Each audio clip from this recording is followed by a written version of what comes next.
When I was in Adyar, and before that, we had some correspondence with Brother Sridhar, your Federation Secretary, and he knew that after convention I would visit Bangalore.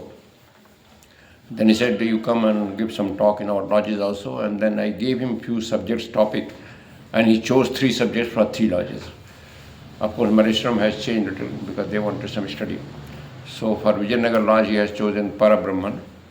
And in fact, this subject about this Parabrahman, I have given an article in this book, Theosophy Blooms, which was published 2 years before by Indian section, and I have sent some copy to here also. Sridhar also took copy. So coming to this topic, Parabrahman, as you know that Theosophy or esoteric science, they start from the universal truth particulars study. That is called inductive method, that is called Platonic method. There are 2 methods of study, from particulars to universal, from universal to particulars. The science, conventional science, goes inductive method, from particulars to the universal. First examine details, then based on that made out theory and try to understand the whole. But esoteric science follow the method of deductive method, from universals to particulars. That is called Platonic method. First we try to understand the whole, though it becomes very difficult. Then we try to go. For example, if I want to know my body, first I should know the whole body system. What food it wants, what is your health and all. Then I understand the function of hand, heart and everything in detail. So these are 2 methods, but esoteric science primarily based on universal to particulars, but sometimes they bring other method also. So that's why in the secret doctrine, Brodsky starts from the first principle, what Hinduism are called Parabrahman in a poem itself. And mostly I have taken matter from her and from other writings, mostly from the secret doctrine. So first of the 3 fundamental propositions, what she mentions, in fact, the 3 fundamental propositions, she says a student of Theosophy must study and grasp this idea, even though it may take many years before going further detail of secret doctrine. That is the importance is given these fundamental propositions. The first proposition is secret doctrine establishes that an omnipresent, eternal, boundless, and immutable principle in capital, on which all speculation is impossible. Speculation by man or women both, they cannot speculate anything about it. Since it transcends the power of human conception and could only be dwarfed by any human expression or similitude. It is beyond the range and reach of thought, in the words of Mandukya Upanishad. She is quoting Mandukya Upanishad. Anirvachani, sochni, thinkable. Akathaniya, unthinkable, unspeakable. Akathaniya.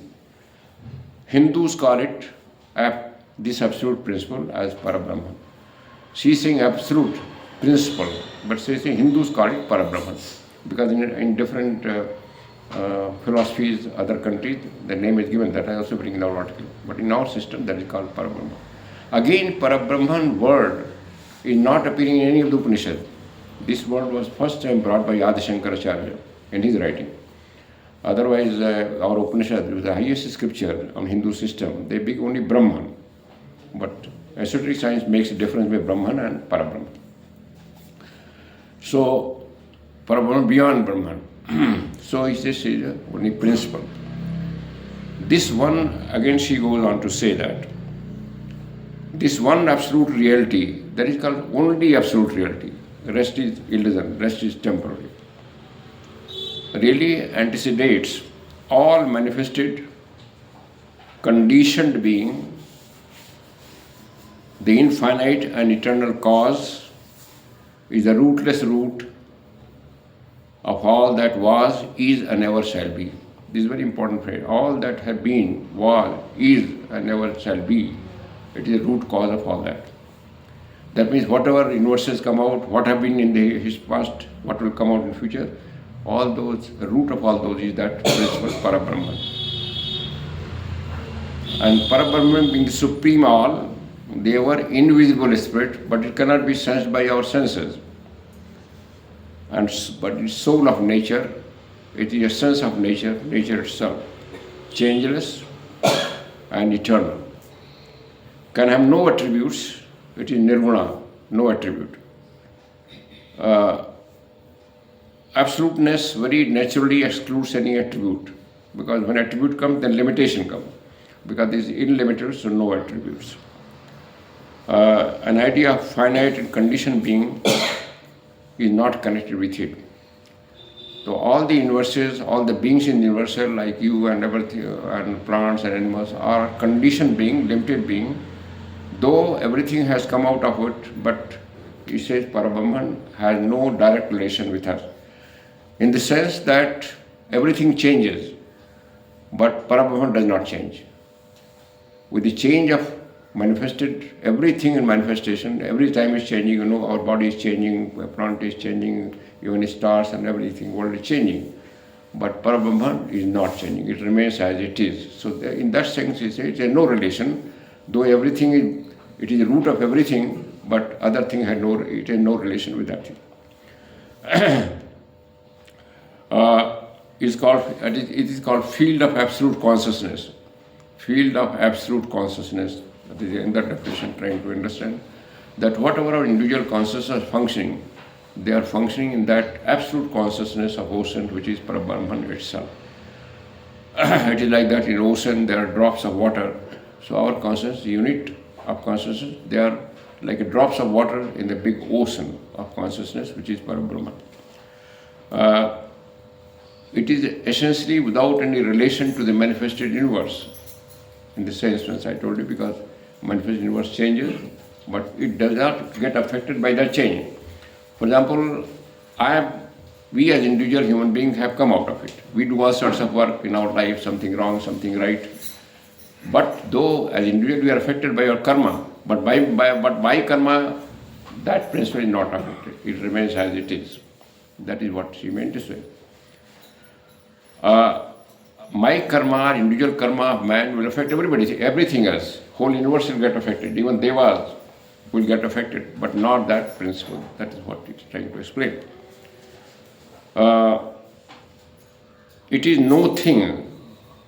How to describe that? It is no thing, nothing. It is no being. It is neither no being nor no thing. It is no thing, no being. What she said, it is sat, beingness. But these phrases are given only to, as a human being, to ponder over it. We cannot immediately grasp what is beingness, what is sat, but try to experience that. Only pure existence, no being. So, and is beyond all thought or speculation. Again repeating, beyond all thought is speculation. But still, our sages tries to think over it. They say, you cannot know you cannot know the knower. It is the only knower. You cannot the knower, but try to know. And in that process you become that. That is what Upanishad says. You cannot know Brahman, but try to know. And in that process you can become Brahman. Without knowing Brahman, you can become Brahman. This is very strange phase. We will come to that and try to understand what is the meaning. Consciousness, absolute, the state of consciousness, which is beyond limitation. It is no limitation. And hence is beyond the cognizer and cognized. Beyond the cognizer, there is no duality. In manifestation, there is duality. For example, I am speaking, you are hearing. They are speaking, hearing, everything is one. There is no duality, so no cognizer, no cognized. It is thus a state of unconsciousness for people, for us. Because we cannot comprehend how the speaker and hearer and how the cognizer can be one. So at least human can, if we try to somehow comprehend that state, for us it is unconscious. But she says the absolute consciousness. It is unconscious because for being consciousness in our level, there has to be duality. For example, I am consciousness of this stand. So stand and I am separate. I am conscious of that is object of which I have consciousness. In Parabrahman, there is no such duality. And therefore, from our definition, from human perspective, it is unconsciousness, totally unconscious. But that is absolute conscious. Absolute, we are part of that absolute consciousness. So, it is thus a state of unconsciousness. Parabrahman having no relation as to the absolute all, to the manifested world, this is being repeated again. The infinite having no connection with the finite, can neither will nor create. It cannot will, it cannot have any desire, it cannot create, just like we. Because for desiring something, for willing something, a limited mind has to be limited. Now there, that Parabrahman principle is only principle, it has no such mind as we have. There is no limiting, it cannot focus on anything, it is all one, all law. So, it can neither will nor create. And that therefore, Brahma, now the difference of words is being Brahma, Mahat, Ishvara, whatever name we give, the creative power may be known by creative gods, and all are simply an illusory aspect of Parabrahman. Here she is saying, Brodsky, ki Mahat or Ishvara or God or Logos, they are creative power, they are architect, and they are illusion, they are also Maya, just like we whole universe. So, the highest God in any scripture, Madam Brodsky says, in any religion, whether Hindu religion or Christian religion or Muslim religion, whatever concept of God has been given in our scripture, they are third or fourth level of entity, not the Parabrahman. Because Parabrahman is not something, a God who can be worshipped or who can be prayed for, who can be some comprehended. And therefore, in Johar philosophy, they say it is sin to name it, but sin to name that. Why sin? Because by thinking of that, by comprehending that, we try to dwarf it, we try to limit it, small it. Therefore, it cannot be named, it can have no name, no form, but a person, a man can try to understand to the extent our limited mind can understand. That is only permitted. And for that understanding, these sages have given, or Brodsky has given these writings. It is one life, again capital. This Mahatma also in letter says, we cannot conceive of that Parabrahma. It is not a God, it is not a deity, but we can say it is one life, one consciousness. Whatever life is pervading, whatever consciousness in manifestation, one life is pervading everything. One life, capital, eternal, invisible. Again, the life is also eternal. Invisible. Invisible again, from our senses cannot be perceived.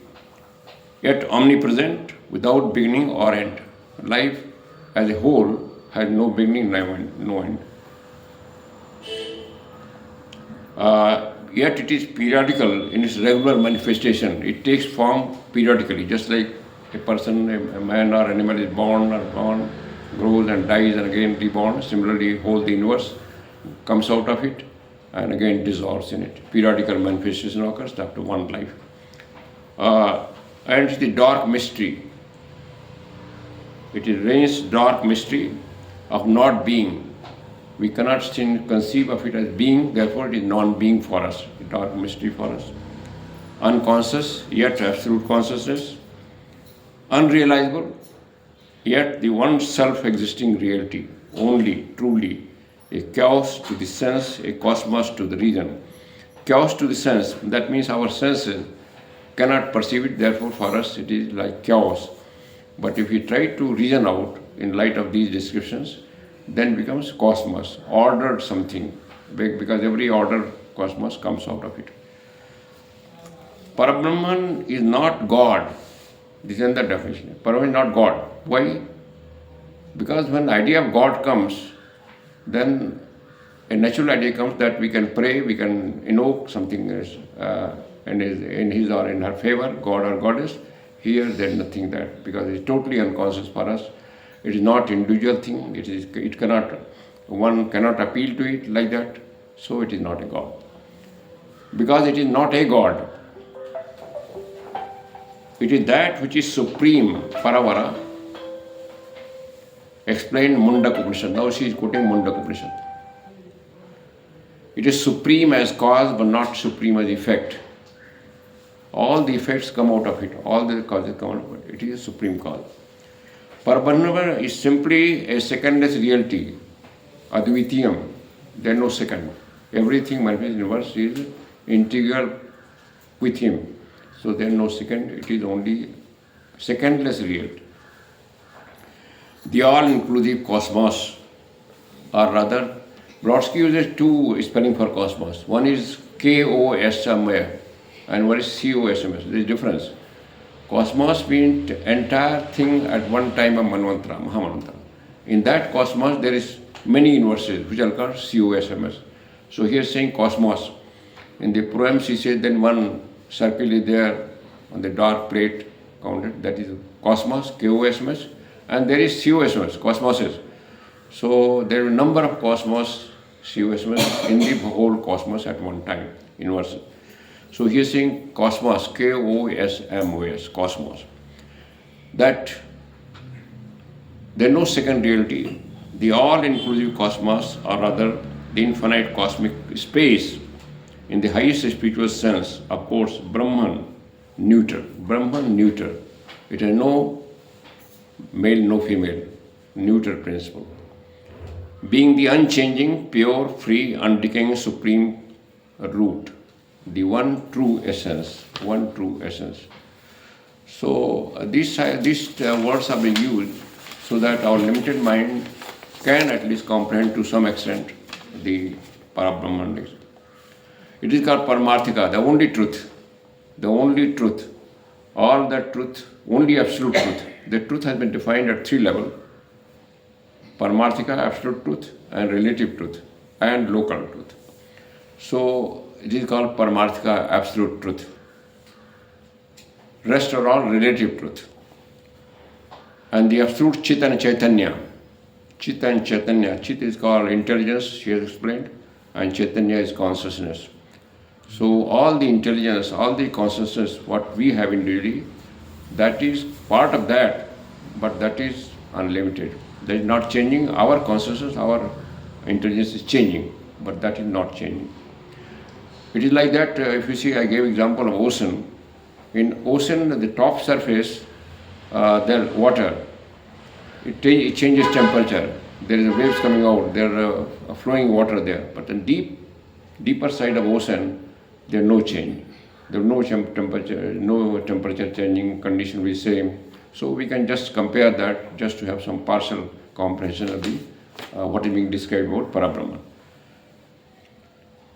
The Master Mahatma says in the letter, an impersonal, non-thinking and non-intelligent principle. It is not intelligent in this sense. Because again, for intelligent we should have duality. If I am intelligent, but what? Of what intelligent? So there is no duality. It is non-intelligent, non-thinking principle is called by Advaitis as Parabrahman. In one of the Mahatma letters, he said it is very strange, it is very mysterious, how from an unconscious principle, a conscious being like human evolves. It is very mysterious. It is a very mysterious process. How, as we are all conscious, but Parabrahman is saying it is unconscious. How from unconscious principle, a conscious being like human being evolves. That is a very mysterious process. He tries to give an example, I will come to later. The universe was evolved out of its ideal plan, upheld through eternity in the consciousness of that Parabrahman. Now, Parabrahman does not create, but where from universe comes. This is being explained. Universe is always there. Not only this universe, whatever universes have been there, what will come, they are in that field, ideal field, just like a plan. The plan is there in the consciousness, absolute consciousness, and they come out periodically in the form of manifested universe. There is only one permanent condition in the universe, which is the state of perfect unconsciousness. Bear Chidakasa, Sanskrit word, the field of Confucius. This grand universe in reality, but a huge aggregation of various states of consciousness, and the ultimate state of unconsciousness is considered as a Parabrahman by Advaita. Again, it tries to explain, though for understanding we can say it is the aggregate of all the consciousness. but it is totally unconscious. So it is not something a bigger consciousness than us in our comprehension, but it is totality of consciousness. In the Key to Theosophy, section 5, in answer to a query, it is said, it with a capital, that Parabrahman, does not think for the simple reason that it is absolute thought. It does not think for the simple reason it is absolute thought, because every thought is already in the plan. The universal plan, universal thought. So since that is absolute thought, so it doesn't need any thinking. So nor does it exist for the same reason as it is absolute existence. And beingness, no, not a being. Because when you say something is existing, for example, this bottle is existing, that means after some time it will not exist. So in that sense, Parabrahman has no existence. Because if we say that it exists, that means there will be some non-existence at that time. So those conditions have been described by such things. All Vedantic writers have formulated, that T. Subbarao, you might have heard the name T. Subbarao. In the philosophy of Bhagavad Gita, he says, Parabrahman is not ego, nor it is non-ego. It is neither ego nor non-ego, neither Jivatma nor non-Jivatma. Nor it is consciousness, or to use a phraseology adopted by our old philosophers, it is not jnana, not jnanam, not jnaneya. Neither knower, nor knowledge, nor knowable. Jnana, jnata, jnaneya, it is none of these three. Though everything in manifested world comes under one of these three, either jnata or jnana or jnaneya, but Parabrahman is none of that. But all these three comes out of Parabrahman. Nevertheless, it seems to be the one source of which knower, knowledge and knowledgeable are the manifestation or modes of existence. Though Jnata, Jnana and Gaya, for all these three, the source is Parabrahman, but Parabrahman is none of this. For example, our source is Parabrahman, but Parabrahman is not human being. It is not male, not female, nor animal, not man, not plant, not rock, nothing. But it is source of everything. So, all Vedantic writers have formulated the principle of that Parabrahman is the one essence of everything in the cosmos. Parabrahman as spirit matter or matter spirit or substance principle is immanent in each particle, and that particle is manifest universe. Here I end the expression being, in manifest sansara it appears as spirit and matter, consciousness and padarth, or Brahma padarth, or matter spirit. And it is essence of every particle, rather every particle is that, Parabrahman. So none is outside its embracing. It is embracing all, it is all itself. So in that case, if we consider one thing holy, other thing unholy, that is ignorance. If everything Parabrahman, everything is holy. So considering one animal holy, other not holy, one thing holy like that all that consideration is wrong. The idea of deity, according to the esoteric philosophy, is that there is but one life, absolute, boundless, immutable, infinite, anteceding, conditioned existence to which it bears no relation. Same thing is being repeated in different words to emphasize that, because these concepts are very difficult to comprehend. So basic idea is being repeated in different phraseology. It is one absolute life, unconditioned, immutable, infinite. Earlier it was called principle, now it is called infinite life. And conditioned existence bears no relation to it, and which human thought being finite cannot conceive. Again this being,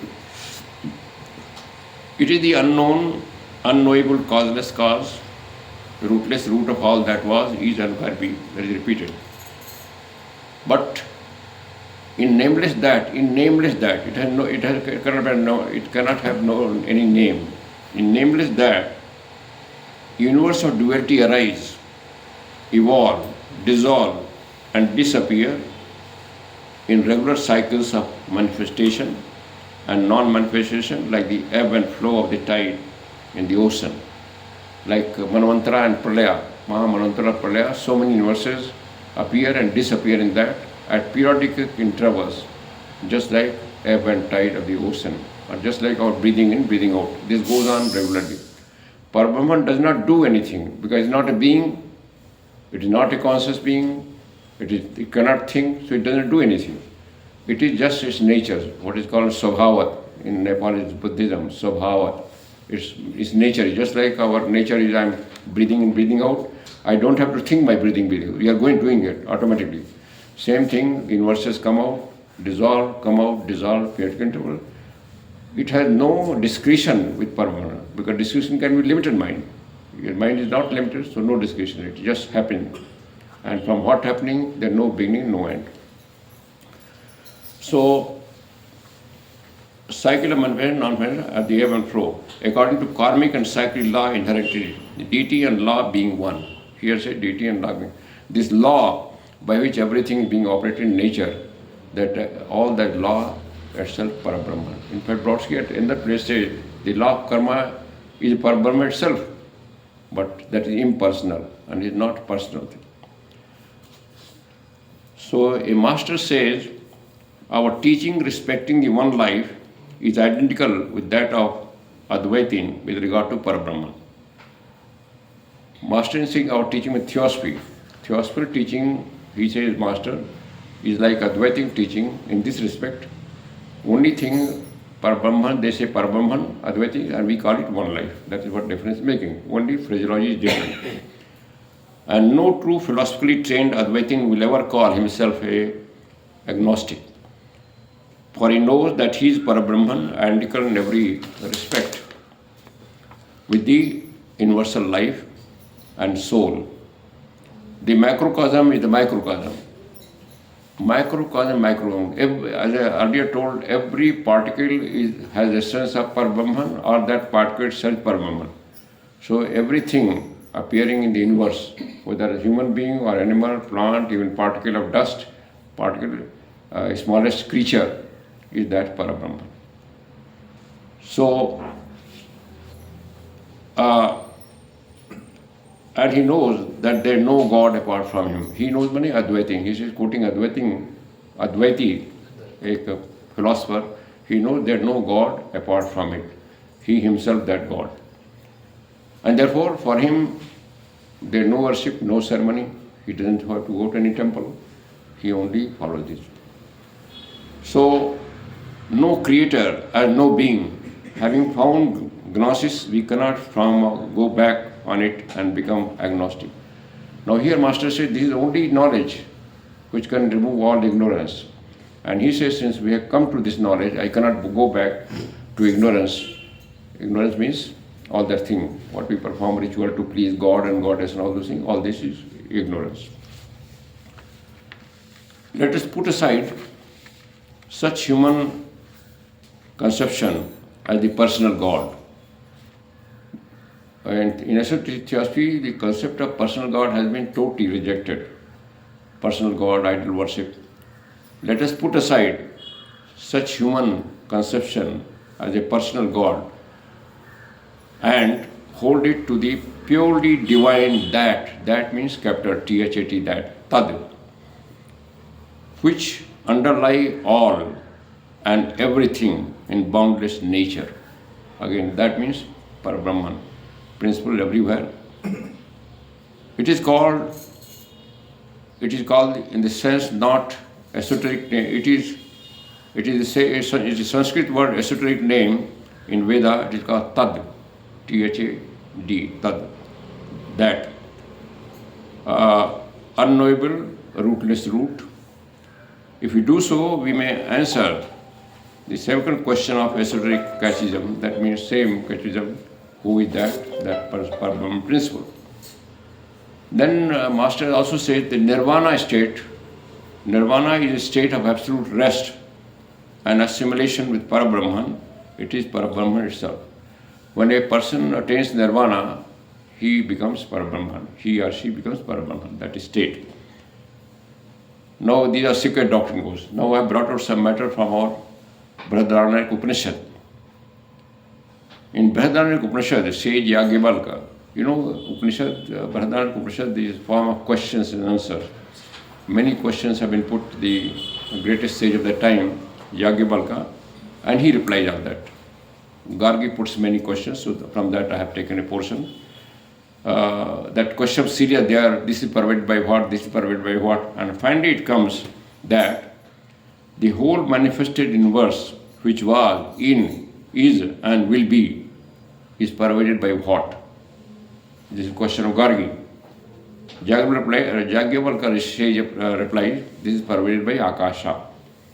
Akasha means not this Akasha we see, the base of that Akasha. And then question comes then that what pervades Akasha then? Then she says Akasha is pervaded by Akshara. Akshara means which cannot be destroyed. Here he is giving the name Akshara to Parabrahman principle. Parabrahman never destroyed, never ceases to exist. So everything Akasha is pervaded by Akshara, and everything is pervaded by Akasha. Akasha means space.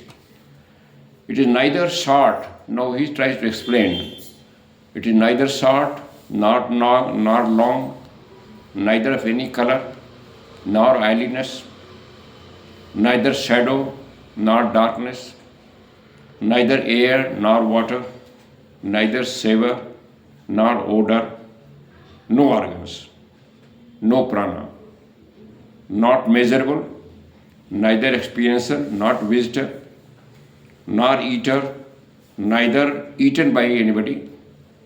It is imperceptible, undecaying, unattached. It never feels pain and never suffers. Further, that whole manifested universe is in order under its effect. By none of the qualities which human mind comprehend, it can be described. That is what he said. No odor, no color, no all these things. No feeling pain, no feeling in that, and that, but under its effect, whole world is in order, including my life, son's life, parents' life, all in order by this effect. As we have to make it little understandable to human mind, is said, just like you would have a field of magnet, a huge magnet field is there. If there is some iron chips there, they will move in that field. But the field is not doing anything. The magnetic field is not doing anything. Something similar to whole field of consciousness there, Brahmic field, Parabrahma consciousness. In that everything is moving, everything acting.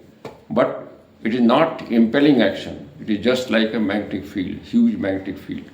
Same thing.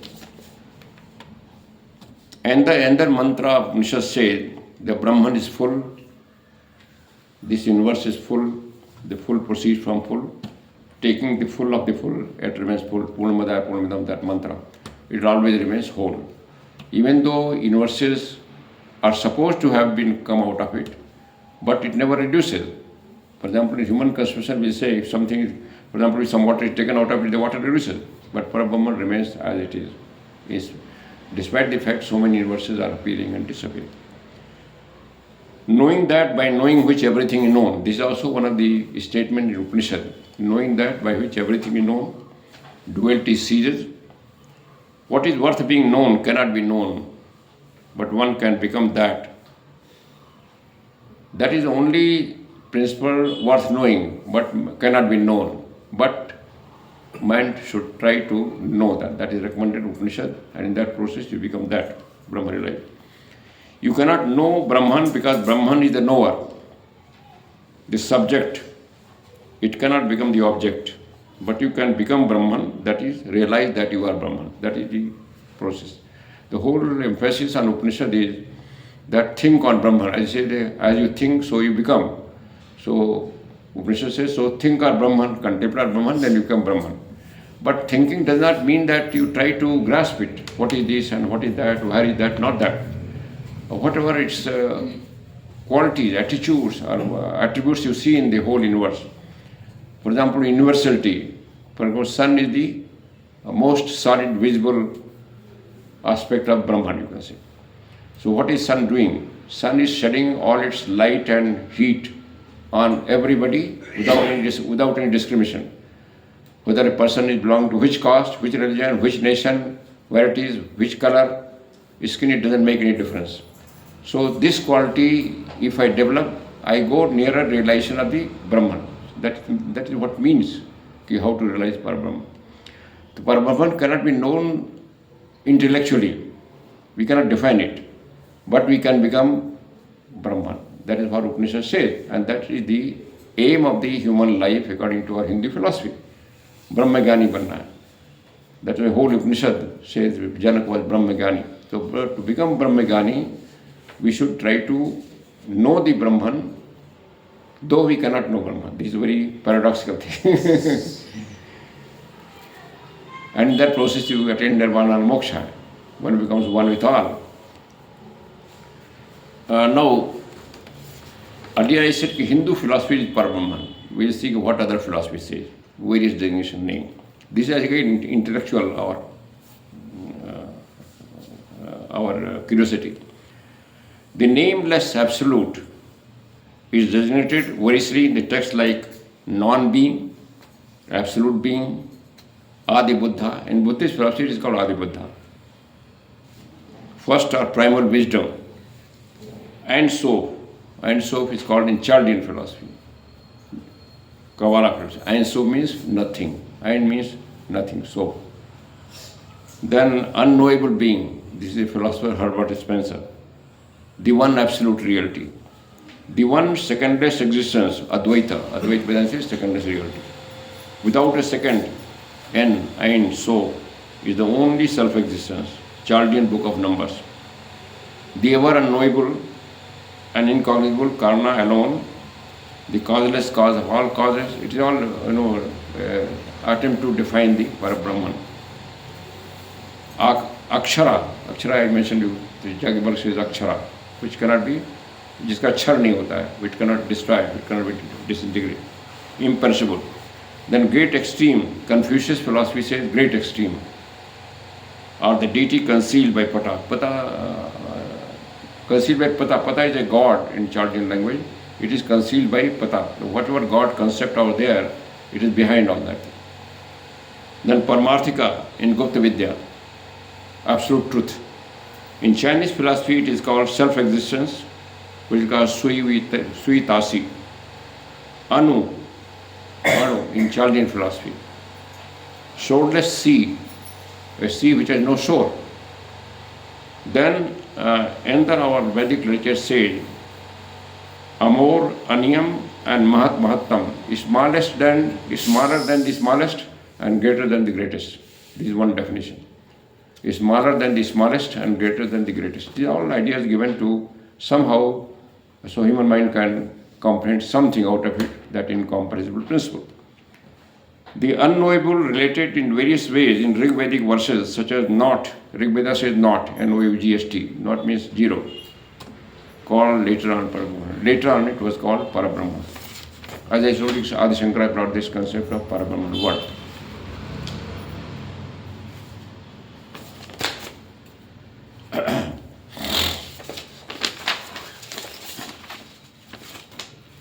No symbols.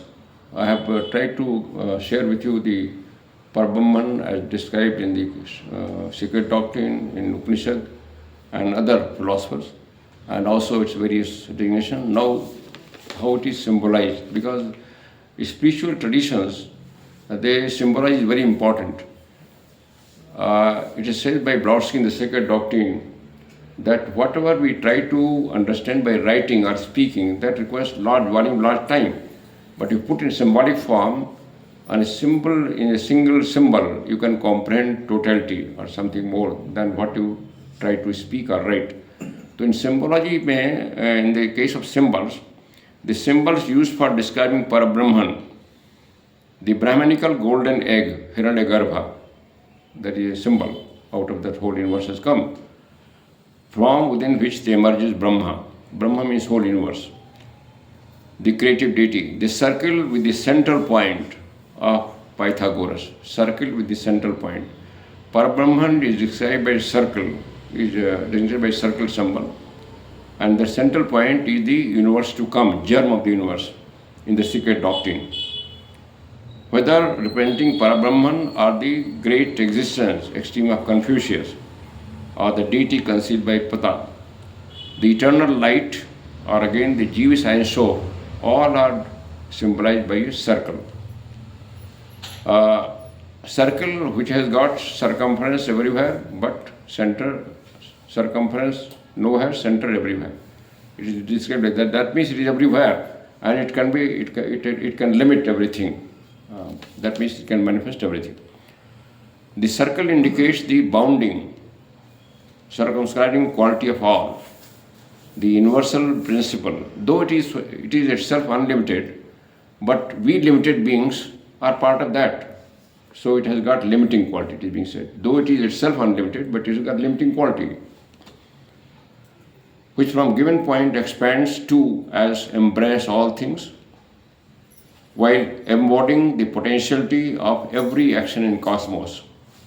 In symbology, the central point is Jivatma, the seventh principle, and hence Audekuteshwara, the conscience. The central point in the circle is the Jivatma, universal soul, or God, what our theology calls God.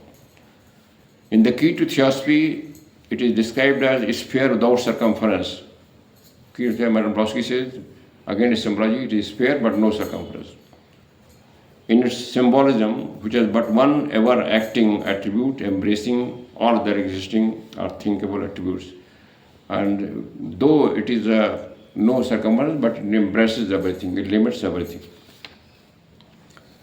Now, this duality and evolution, how the evolution proceeds from it. This beingness, this is not being, but this is beingness, is symbolized under two aspects. What is time now?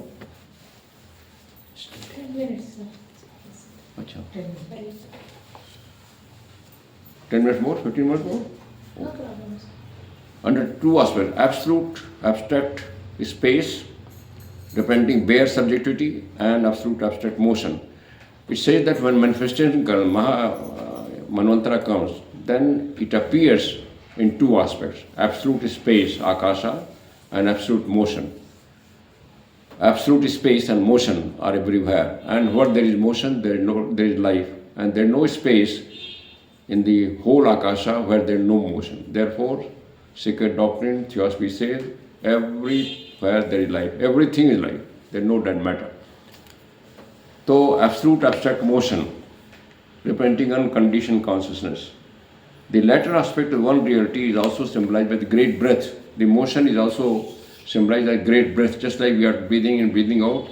So, to understand why human mind, it is said that Brahman is breathing out, breathing in. When it breathes out, whole universe appears. When it breathes in, whole universe gets absorbed in it. Breathing in, breathing out. But goes on automatically. The Brahman or Parabrahman doesn't have to think anything, doesn't have to create anything, doesn't have to will anything. It goes like that, just like we are breathing in, breathing out. Once we pass it from absolute negation, duality supervenes in the contrast of the spirit, consciousness, and matter, the subject and object, spirit and consciousness. But absolute Parabrahman remains as it is. It does not change, as that dear said. The great breath assumes the character of pre-cosmic ideation. Pre-cosmic ideation, that means whatever concept, whatever manifestation ideas, whatever ideas in our mind are coming now or any time, whatever ideas coming in the mind of universal soul, Paramatma, they say all basis of all that comes out in the emotion, ideation. In fact, it is said in Theosophy, nobody, even the great inventor scientist, nobody creates a new idea. All ideas are already embedded in that plan. Only thing as an antenna, our mind catches some idea and we say it is my idea.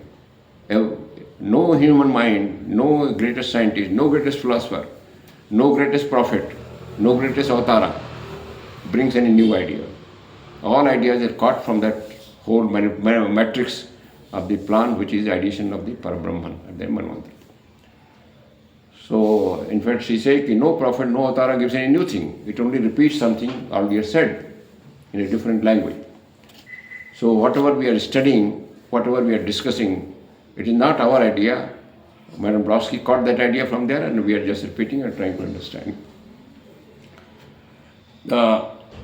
In contradiction to the manifested inverse of matter, the term Mool Prakriti, from Mool, root nature, or the unmanifest primordial matter called by Western, I mean Adam Earth.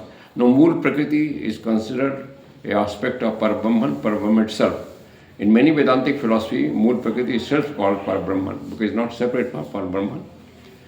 Mool Prakriti is basis of all material world. In Western alchemy, it is called Adam's Earth.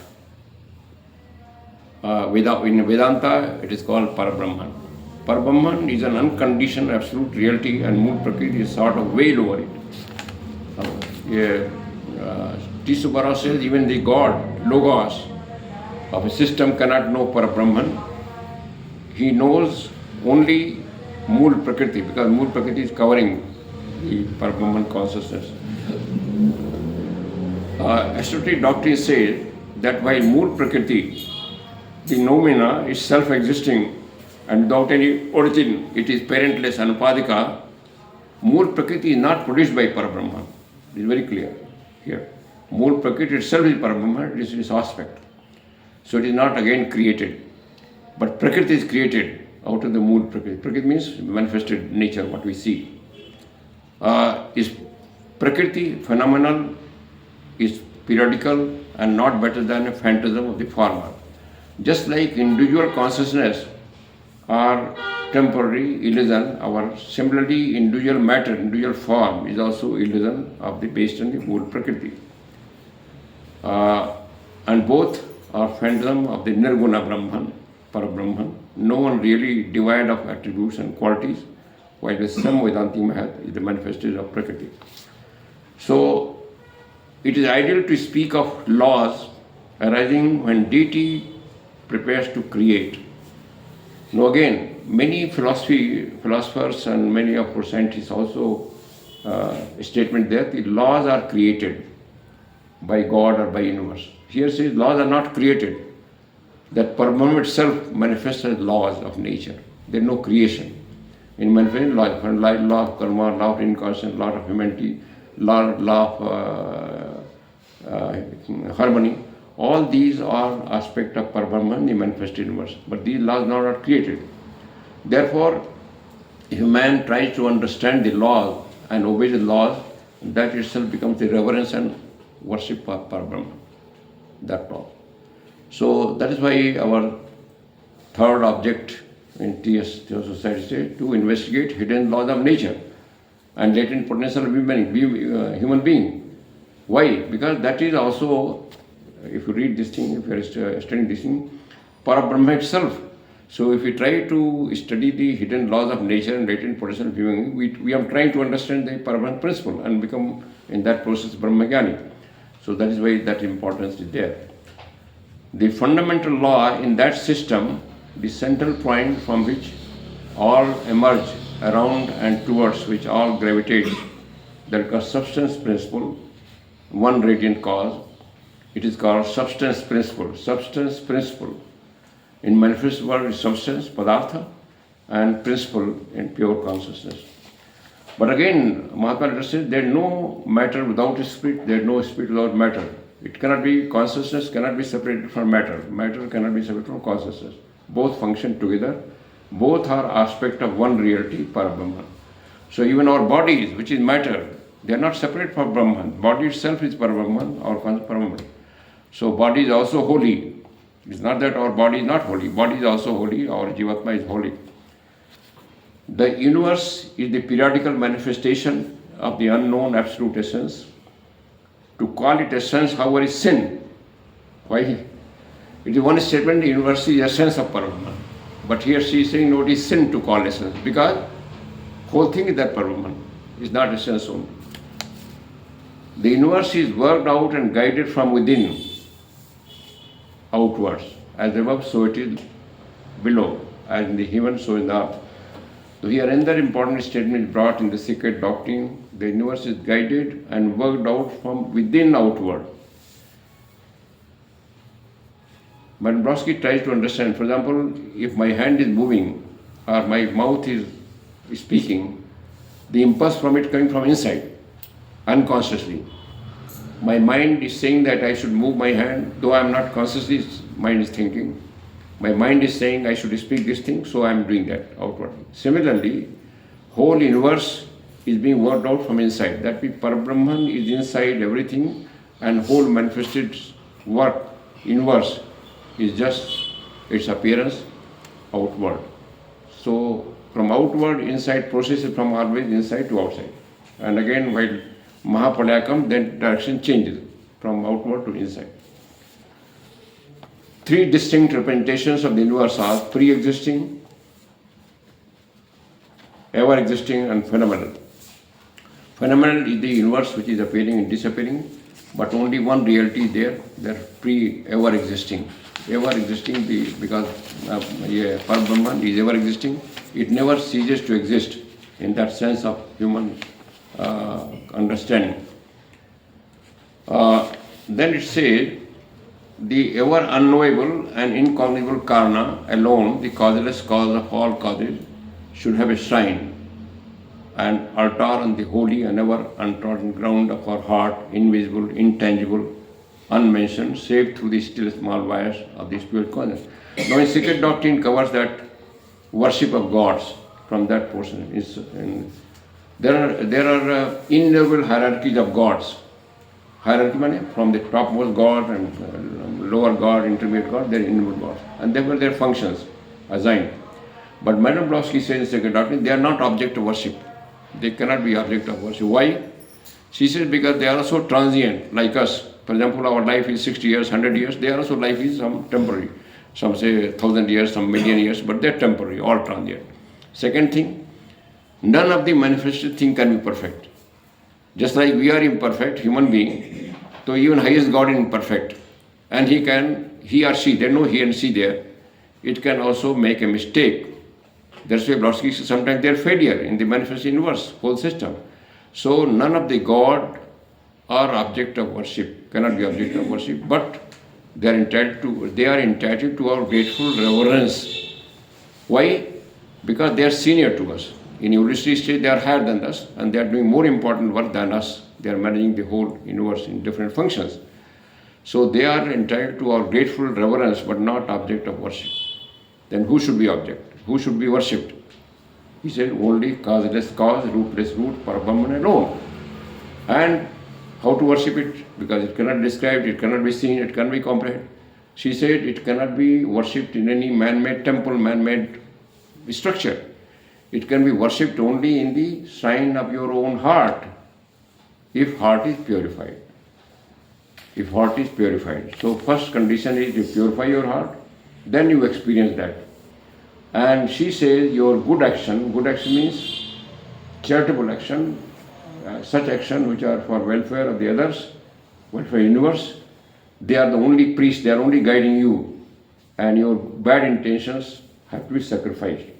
So this is the only mode of worshipping that Parabrahman. And who will guide that? He says the small wires. The small wires is Parabrahman. He says the small wires, that means consciousness or antaratma ki awaaz jisko kehte hain, or inner wires, is the wires of Parabrahman which is speaking to you and guiding to you. And therefore always follow the dictate of your inner small wires. That itself becomes the worship of the Parabrahman.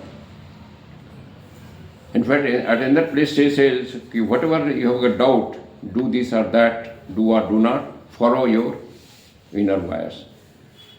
You listen to others, but do not follow others' advice, but follow your only that conscious small wires. The one prevailing most distinct idea found in all ancient teaching with reference to the cosmic evolution and the first creation of our globe with all its products, organic and inorganic, is that whole cosmos has sprung from divine thought.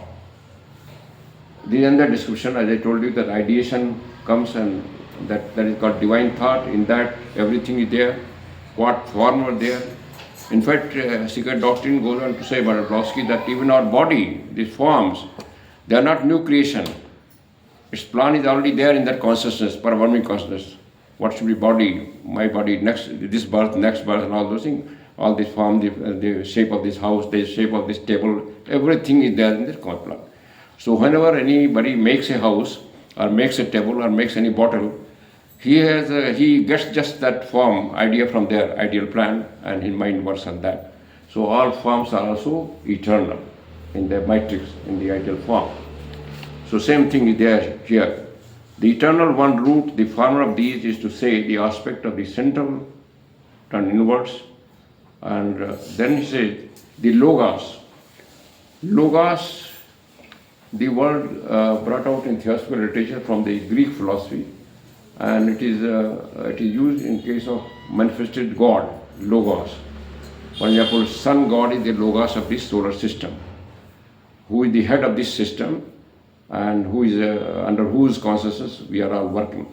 The logos actually means word, shabda. The word made flesh. When logos becomes flesh means solidified, manifested in verse. Of every religion has to be traced its ultimate source and essence in the Johar and Sof. And logos has got its source in that and Sof, Parabrahman, which is nothing, no being. So logos also has different levels. For example, head of a solar system, and there are millions and crores of solar systems. There are so many logos.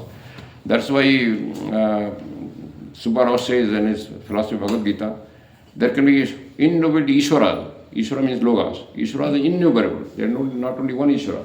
Then Maheshwara is innumerable. Maheshwara means head of the galaxies. So Maheshwaras, Ishwaras, Shivas, and our Hindu philosophy, Shivas, Vishnu, and Brahma, they are innumerable. They are not only one at different levels. This is even Vasisht Yoga also says like that. Yoga Vasisht. So there are innumerable Shiva and Vishnu and all they disappear. All they in our world die at the time of Mahapralaya, and again new Shiva, new Vishnu, new appear. So same idea is being brought here. The Logos or creative deity, word made flesh, has its source in that Ein Sof, that Parabrahman, the one, and all the Logos, and the Logos itself is illusion. The Ishwara itself is a great illusion. Illusion means temporary, transient. At the commencement of the great Manvantara, Parabrahman manifests as Mool Prakriti. Here she is trying to explain how the manifestation appears. She says that first happens when the Manvantara times comes, Maha Manvantara, then Parabrahman appears as Mool Prakriti first. Appears as Mool Prakriti. It is Mool Prakriti itself, but appearance comes, and then Logos comes. Ishvara, creative deity, Mahat Brahma. Second stage. That this Logos telling the whole universe Logos. Logos will have different levels. Whole universe, then galaxy, then solar system. Every Logos, but Logos different. Like the whole Logos, that means this architect of the world or creature of the world will come the second stage. The Logos is equivalent to unconscious universal mind. Again, it will be unconscious mind. It is not creative mind, which is called unmanifested God, first stage. In our Hindu philosophy, compared to Shiva, Shiva does not think, only contemplates. If you see his picture and his story, he only contemplates, like unmanifested God. At second level, manifestation comes. When Vishnu, the spirit matter comes, manifestation comes.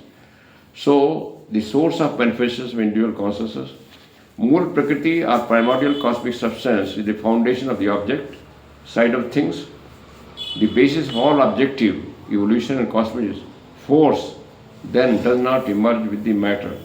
Force is a direct ray of the Logos in the manifested Prakriti. This also is written by Subbarao, that Devi Prakriti or the force is a ray of Logos working in the Prakriti, in the manifested nature. So that means force is also has all source in Parabrahman, all the forces, all the energies which are happening. There are spirit and nature which two form our illusory universe. The two inseparable remain in universe of ideal so long as it lasts, and then merge back in Parabrahman in one ever changes.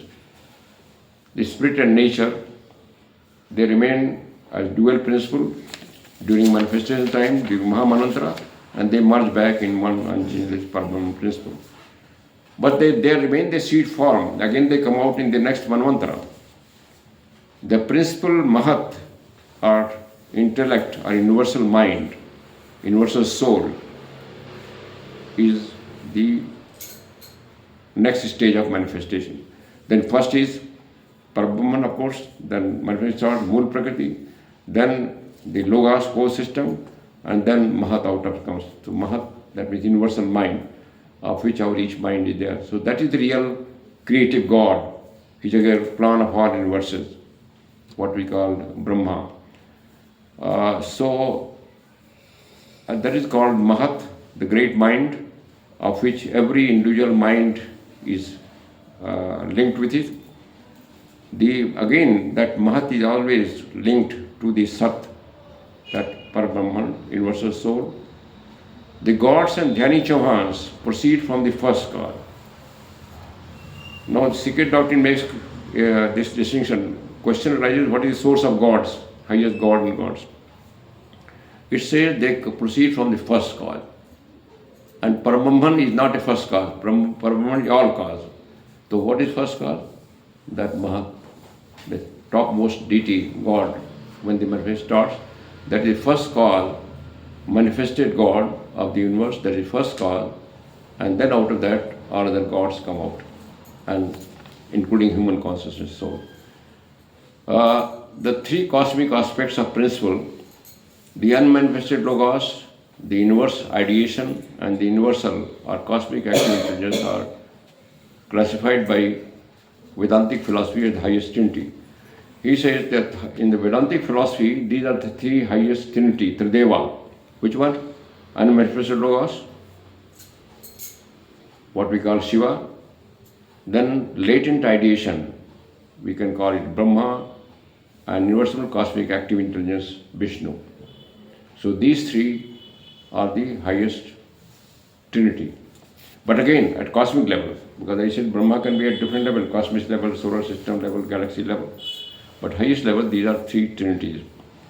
Trideva, highest trinity, or rather the trinitarian aspect of Chinmatra, Parabrahman. They are the highest manifested aspect, trinitarian aspect of the Chinmatra, Parabrahman. Chinmatra means whole consciousness, which is explained by them as bare potentiality of the prajna, the power or the capacity that gives the perception. The whole power of perception, that means our consciousness comes out of that. Chidakasha, the infinite field or plane or universal consciousness, and the Asat, Mool Prakriti or undifferentiated matter. In the opinion of Advaitin, a conscious God cannot be the origin of universe. A conscious God cannot be origin of universe. Universe, because to create something or to make something, consciousness has to be limited. And therefore, since the universe is coming out of unconscious principle, so he says conscious God cannot be source of universe. As his ego would be the effect of a previous one. They cannot admit that the grand total of the states of consciousness in the universe is their deity, as these states are constantly changing and as cosmic ideation caused during Pralaya. He is saying Advaita philosophy, they do not worship this Logos, this highest God, manifest God, because that God itself is changing. As I told you, he is also transient. So Advaitic philosopher will not worship any God, any highest consciousness God, though it is aggregate of all consciousness, because that is also changing. Just like our say solar Logos is the head of the solar system, is aggregate of consciousness of each of us. And since consciousness of each of us changing, that Logos is also changing. And that's why he says Advaiti will not worship that Logos, because that is changing. He believes only in unchangeable principle. Prior to the manifestation of the cosmos, the primordial state of consciousness is called Chidakasha, consciousness in Akasha, primordial space. Its emergence is in 7 degrees. The first is coeval with the first and second unmanifested logi. At this stage, it is still latent. First, according to the secret doctrine, the first and second stage of Loga is latent. Then, when manifestation or differentiation occurs, the latent consciousness becomes Mahat or cosmic ideation. The real consciousness comes at third level, Brahma level, according to this writing. In the key to Theosophy, again, it is said that we believe in no creation. Esoteric philosophy says there is no creation. But in the periodical and consecutive appearance of the universe from the subjective onto the objective plane of being at regular intervals at times covering periods of immense duration. No one creates the universe. Science would call it process of evolution. The pre-Christian philosophers and Orientalists call it emanation. The occultist and the theosophist see in it the only universal and eternal reality, casting a periodical reflection of itself on the infinite spatial depths. Now here another special statement be made. The universe is neither created nor emanated. Earlier discussions it comes out, but it is not coming out. Here it is being clarified. The universe is neither created by anybody, any God, nor it is evolving, nor it is coming out of anything. Then what is this? It is said that absolute principle periodically casting a shadow of itself on itself. This is a very difficult phrase. The Parabrahman periodically casts its shadow on infinite spatial depth, and that is space itself. Casting a shadow on himself, that means. It's very difficult to understand. So whole universe is a shadow or reflection of that Parabrahman on Parabrahman itself. Just like we are, whenever moving on the sunlight, we are casting our shadow, something like that. The shadow, whole Parabrahman is shadow. And then when shadow merges in that, the whole Mahapralaya comes. According to Advait, Parabrahman plus Maya becomes Ishvara. That Mahatma address says, Parabrahman plus Maya becomes Ishvara. Parabrahman plus Mool Prakriti becomes Ishvara. And therefore the duality comes and everything becomes transient. Or you may hold with the northern Buddhist philosophers and call it Adi Buddhi, the all-pervading supreme and absolute intelligence with its periodically manifesting divinity Avalokiteshvara. In Buddhism philosophy, this Logos is called Avalokiteshvara, which is seeing all. A manvantaric intelligent nature crowned with humanity. Again, Avalokiteshvara is not a single God. It is aggregate of all conscious being in the universe. Just like our Logos, say our Ishvara, solar system, is not some single being according to esoteric philosophy, but is aggregate of consciousness of everything in the solar system. And therefore it is also changing. The mystic name given by the host of Dhyani Chauhan, and then this Ishvara or Logos or Avalokiteshvara, again it is being repeated, is not a single being. It is a mystic name given to the host of Dhyani Chauhan. All the Devas consciousness, all the Jo manifested individual human being, their aggregate is called that Logos or Dhyani Chauhan. Then Advaitin again, he is quoting Advaitin again because Advaitin philosophy is closer to the theosophical writing, esoteric philosophy.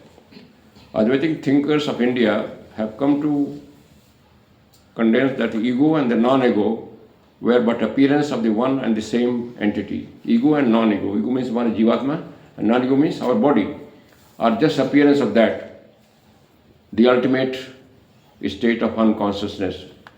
This entity is neither matter nor spirit, and not is neither ego nor non-ego, and it is neither object nor subject. It is the human Hindu. It is the in the language of Hindu philosophers. It is the origin and eternal, unbroken Purusha and Prakriti. Again, Purusha and Prakriti remains dual only in the manifest universe. When the Mahapralaya comes, they become one, which is called Parabrahman. So Mool and Purusha and Prakriti are not different. As I told you, consciousness and matter are not different. They are always together. And only the duality appears in the manifested universe. Therefore, the entity that is called Parabrahman of Advaitin, this esoteric philosophy, is the only reality, the rest are all illusion for purpose of manifestation.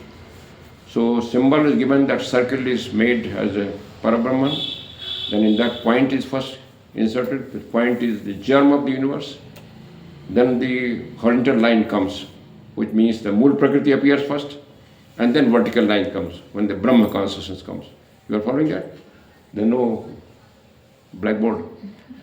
First the circle, Parabrahman, symbology.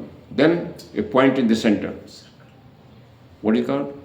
The germ of the universal consciousness. Germ. When Mahamantra starts. Then first horizontal line, diameter. Then Mool Prakriti appearing. Then the vertical line, the Brahma consciousness, Purusha consciousness appearing. And then whole thing starts moving. Swastik, the whole universe moves, that we're working. The swastik. This is the symbolic explained the secret doctrine, how the universe evolves and works from the Mool consciousness. So with this I think I close. You can add anything? Gita, Sangita ji, Sandhya ji?